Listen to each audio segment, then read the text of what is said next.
H1B விசாக்கள் தொடர்பான நிச்சயமற்ற தன்மைக்கு மத்தியில் TCS தலைமை நிர்வாக அதிகாரி கிருத்திவாசன் அது குறித்து முக்கிய விஷயத்தை பேசியிருக்கிறார்.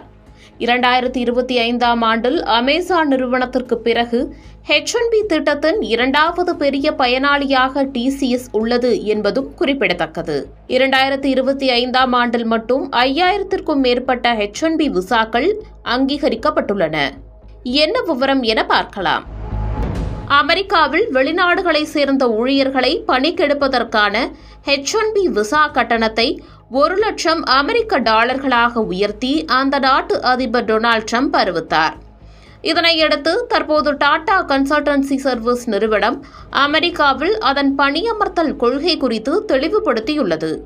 இந்த நிதியாண்டில் அந்த நிறுவனம் எந்த புதிய H1B ஊழியர்களையும் பணியமர்த்தாது என்பதை நிறுவனத்தின் தலைமை நிர்வாக அதிகாரி கிருத்திவாசன் உறுதிப்படுத்தியுள்ளார்.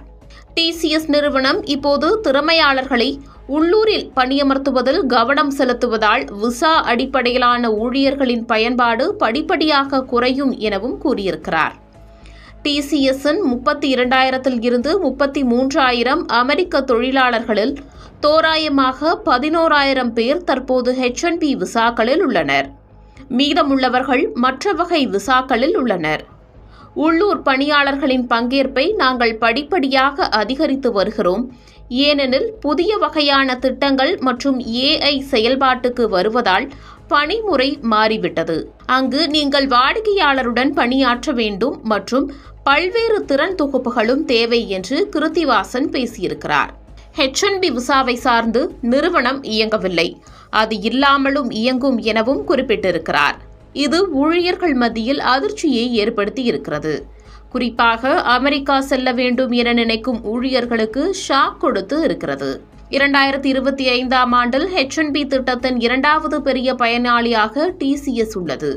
2025இல் மட்டும் 5000த்திற்கும் மேற்பட்ட H1B விசாக்கள் வழங்கப்பட்டு அமேசானுக்கு அடுத்த இடத்தில் உள்ளது. TCS சமீபத்தில் தனது பணியாளர்களை 2% குறைத்தது என்பதும் குறிப்பிடத்தக்கது.